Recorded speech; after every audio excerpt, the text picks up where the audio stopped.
twice as large as the Earth, orbits closely around its star, and is blazingly hot. While in visible light, it's easily lost in the glare of the star. Its thermal glow in the infrared makes it stand out much more vividly. Watching as the planet passes behind the star, astronomers have detected a slight dip in brightness using NASA's Spitzer Space Telescope. This is the first direct measurement of the brightness of such a small planet. Seems like just as the comet Ison story is dying down, asterisk, we got Planet X, or the sun's binary companion, showing up again. Now, I want to be quick to point out that those who debunk, our serial debunkers, have pointed out that this is a lens flare from Venus, and it appears about once a year in the cameras. And then everybody freaks out and loses their minds. It's like, oh my God, Nibiru's coming. Now, where it does seem more proclaimed each year, I'm a little bit skeptical personally, because I'm wondering, all right, dude, this really was a planet star 6 times the size of Jupiter. Wouldn't it have some type of a effect on our solar system? Like, wouldn't the orbits of the solar system be going haywire wild? I mean, I admit, when you look at these photographs and the images, it's extremely freaky deaky, super freaky deaky. And someone has even pointed out that you can almost see a bow shock in the photographs. But I'm still like, hey, dude, shouldn't we be able to kind of see it a little? I mean, every once in a while. I mean, that thing is massive. Giant, gigantormous. Even if it's scattered, smothered, and covered in a giant cloud of oxide dust. You know, we should still be able to see it. Well, you know, with everything going on nowadays, who knows, man? But so, on the side of it being a lens flare, or this not being a solar body, one, shouldn't we be seeing a lot of national disasters? Also, I mean, I think we could see it every once in a while. As far as it being real, nothing would surprise me nowadays. And as our good friend Amy Mainzer has pointed out in the future, she loves the star orrery. And so it seems like almost all yellow stars have some type of a red star companion. And the thing imaged in here looks about the same size as Tachi and Hercolubus. And Hercolubus is just really fun to say. Say it, Hercolubus. Hercolubus. Now, the kids may enjoy the Nibiru myths. I prefer the old mythologies. For example, Tachi is the nickname given to a hypothetical gas giant located in the solar system's Oort cloud, first proposed by astrophysicists John Batiste, Patrick Whittam, Daniel Whitmire, and they argued the evidence of Tachi's existence can be seen in a supposed bias in the points of origin from long-period comets. Well, we haven't seen any new long-period comets lately, have we? Oh, hey, wait. Then there's always Nemesis. It's a hypothetical red dwarf star, brown dwarf star if you're colorblind, originally postulated in 1984 to be orbiting the sun at a distance of about 1.5 light years, somewhat beyond the Oort cloud. And it was said to explain the perceived cycle of mass extinctions in the geological record, which seem to occur more often at intervals of 26 million years. Oh, hey, did you know as of 2012, over 1,800 brown dwarfs have been identified, and none of them are inside our solar system? And they have proposed that if there was a red dwarf star or a brown dwarf, the WISE infrared sky survey mission, in its movement verifying parallax measurements, would be expected to find it. And we all know Amy Mainzer and NASA would have told us, hey, yeah, we found it. Everybody freak out. So they haven't told us. So I guess we should feel good. Now, Hercolubus, why does it seem like everything in celestial physics has sexual undertones? Now, Hercolubus, in 1999, V.M. Rabolu wrote in Hercolubus, or the Red Planet, that Barnard's star is actually a planet known to the ancients as Hercolubus, which reportedly came dangerously close to Earth in the past, destroying Atlantis, and was going to come back again. Nancy, leader, is a big fan of his work, though I don't trust her because in 2004 she told everybody to eat their dogs. And if you want to lose me, tell me to eat dogs, man. You know? This article, which I'll link to you, and it's really good, goes on to say that in Gnosis, this planet is known as Hercolubus. In the Bible, the planet is referred to as Wormwood, while modern astronomers have named it Barnard's star. Hercolubus is about 600 times the size of Earth. As the orbits of the planets get closer, their gravitational and magnetic fields exert forces on one another. Barnard's star is about 6 light years from us. And if that isn't crazy enough, about 2 weeks ago, British astronomers reported that they had found the 2 oldest brown dwarfs in our galaxy. And the picture they use in all the articles shows the massive brown dwarf kind of like lurking and hovering over our solar system, which is interesting. Man, professional astronomers sure have an interesting sense of humor. It's the kind of sense of humor where like nobody laughs and they think that's funny. Will you guys do me a favor? Will you teach your children to be nice to the geeks and the nerds? Because maybe if everybody would be nice to the scientist kids, when they grow up, they'll have better social interactions with people. Unlike in other walks of life, the galaxy's oldest members move much faster than its younger population, said lead author Dr. David Pinfield. Stars near to the sun are made up of 3 overlapping populations: the thin disk, the thick disk, and the halo. All right, fast-moving brown dwarfs, lens flares, parallax, space ducks, and then there's always blue Kachina and red Kachina. Or then there's always, on this article NASA had, to where Halloween was completely unrelated, they had a giant picture of a giant pumpkin. And everybody knows the pumpkin is the largest star in the universe. And hey, look what I caught. At the bottom of the pumpkin, there's an ad in this astronomy article where it shows a young woman getting a gift of shoes. And at the very bottom it says, powered by service. What is that? Is science trying to say that if women want shoes, they gotta service somebody? I am offended, science. Oh, and they went to Bernard Starr on Star Blazers, which was one of my favorite cartoons as a kid. That show was badass. Nothing like having a space battleship and a space girlfriend that can fly a plane. Happy Sunday. We'll stay on top of this. All right, God bless everybody. Okay, so thanks. Hey, you, pretty young lady, come here. Give me a kiss. Why does it seem like everything in celestial physics has sexual undertone? The star is surrounded by a vast disk of gas, dust, and comet-like bodies that we view edgewise. We know of one planet in there too. It's a giant planet tracking along an orbit nearly as large as Saturn's. I'm part of a team studying Beta Pix disk using the ALMA Observatory in Chile. We've found something odd. A belt of carbon monoxide gas centered about 3 times farther from the star than Neptune's distance from the Sun. The total amount of gas is about 1/6 the mass of all the water in Earth's oceans. What's interesting is that incoming ultraviolet light should break up the carbon monoxide molecules in little more than a century on average. This means that the carbon monoxide must be resupplied by the breakup of icy comets. To produce the amount of gas we detect, we're looking at the equivalent of the total destruction of a large comet every 5 minutes. From our data, we can tell that much of the carbon monoxide is in 1 or 2 massive clumps, which was very surprising. Because we're viewing the disk edge-on, we can't be sure if it's 1 or 2. Regardless, the comet supplying the gas must also be concentrated into clumps. How could this happen?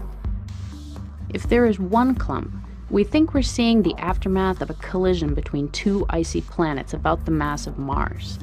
Such a collision would have occurred about 500,000 years ago, releasing large quantities of gas and small comet-like fragments. The second, and we think more likely scenario, is that the carbon monoxide exists in 2 clumps and is continually replenished by collisions in huge comet swarms. We believe the comets are shepherded together by an as-yet undetected second planet, whose gravity confines the comets into a small region so they frequently collide. A planet with roughly Saturn's mass could do the job. Other observations hint that the brightest clump is moving in a way that makes the 2-clump scenario more likely.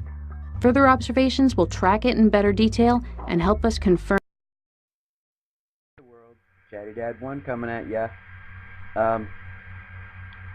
I just saw a story the other day about this showing up at Numair Station.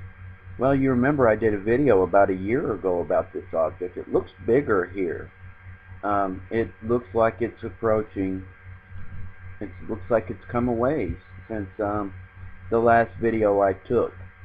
And now they're making, you know, quite a deal about this. The first time they've seen it, blah, blah. You know, all of y'all know that we saw this planet a year ago. I did a video on that. But there's some really interesting videos that I've seen. I think this is going to be the year of Nibiru. This right here. This is Marshall Masters. And this is Bluebonnet, what he's calling Bluebonnet. The blue star Kachina is what he believes this object is. This is his object of interest. This here is the lens flare that he's showing. But this is no lens flare. He's been taking several pictures of this thing. There it is again. And it shows in a few pictures its moon. These are some more pictures, and you know, you can see it through the clouds even shining there. It's quite bright.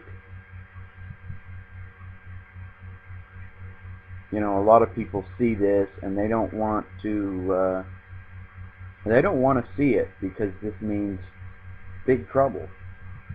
The closer it gets, the more earth changes we're going to see, and we're going to experience these things. But all of us who read the Bible know that these things have to come to pass. This has happened before, and this will happen again. This is all, you know, part of the workings of our universe. But these are some really, really good pictures of Bluebonnet, what he's calling it. These others that I'll show you, they're calling it Nibiru. I don't know for sure what it is, but he believes it's the blue star Kachina, and the red star Kachina is not too far behind. He's saying that we should be able to all see it clearly here in July, August of this year. I mean, you can already see it clearly. And there's some other magnificent pictures. I mean, look at this. It almost looks like you can see the moons. Here in another video, you can absolutely see the moons on it. But these are the best ones that I've found, and there is a lot of them. These are not what we've been seeing. Here's one, here's the moon here, and here's the diagram of blue star Kachina and the moons. And it's going to light up when they're in conjunction with this planet. There's the second one.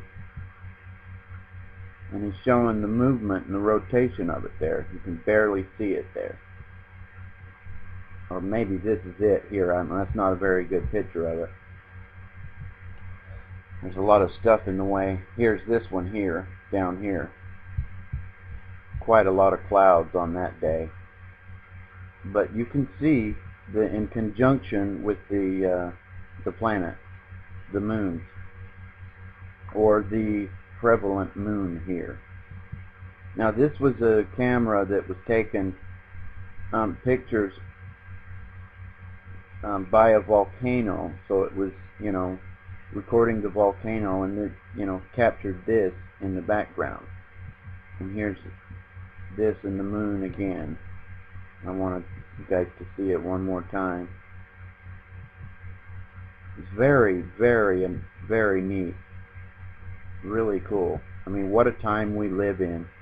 We're going to get to see this thing close. We're going to get to see what people haven't been able to see. Most people that lived on this earth have not been able to see this kind of thing. They have not been able to witness the stuff that we are witnessing. And this is his website here. You can go there and check this out. It's really neat. This is another person that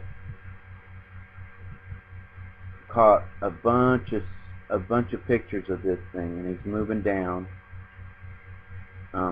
showing the time it's moving.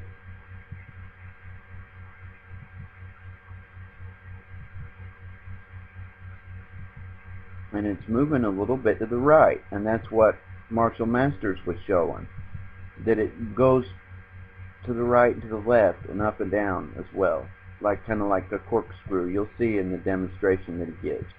It makes a lot of sense when you'll see it.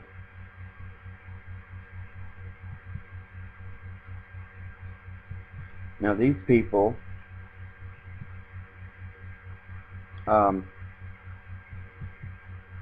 have seen this thing. This guy here has been videoing this thing for weeks now, for a couple of weeks, and he's seen, the first time he saw it, he thought it was a UFO. But now he knows that it's not a UFO, that it is a planet, and he can go right outside and pick it up. He knows right where it's at, and he goes and films it. This is a compilation of the best of his pictures. And in this one, you can clearly see the moons. And for some reason, it turns into this looking thing. I don't know what that is, but it's pretty amazing. But some of these cameras that they have nowadays are just unbelievable. Really good. And there it is there, kind of with a fog around it or a buzz around it or something. I don't know if that's electrical or what. And you can kind of see one of the moons there, it looks like. See the two? There's two of them. That's what he sees when he zooms in, is that this thing it isn't just one object, but it's several. And you'll see that.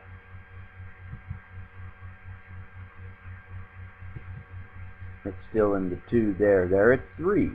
See? 1, 2, 3. These are really good pictures. And like I say, he's got several videos of this thing. I mean, more than an hour's worth of footage on different days. And he's going to be watching it, and he's going to be taking pictures. He's in Texas. And both of these shots are the same. I mean, all three of these, this thing is about the same place in the sky that Marshall Masters' Bluebonnet is at. There's three. You look at that. Look at that. I mean, that's amazing. And then some puff of mist or something up there. That seems to be going along with these planets, moons, whatever they are. He says he knows they're not UFOs because he's gone out for over a week now and filmed these things. And they follow the same pattern every day. They're right, right after sun, right there at sundown, right to the right of the sun. Both pictures, the same thing. Look at this. The year of Nibiru, y'all. And we're going to see more and more of these amazing pictures and this amazing footage as time gets further and further approaches. And like I said, it turns into this. It's quite amazing. I don't know what in the world that is. I don't know if it's sun reflection or what, but it's pretty neat. And this is why he thought it was UFOs. Is because it turned into this on him. Now, I don't know what the deal is with it, but it's pretty amazing.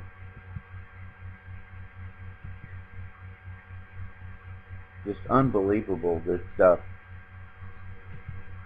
But it's not fake. This is the second video. This isn't Marshall Masters. This is no, I'm sorry. This is Music Player, 1979. This is the guy here that you just saw his video. This is Planet X Nibiru, the Rising. Now this is the 100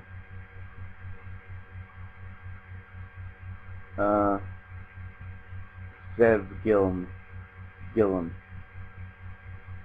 This is the one where he took pictures more and more, it was going down.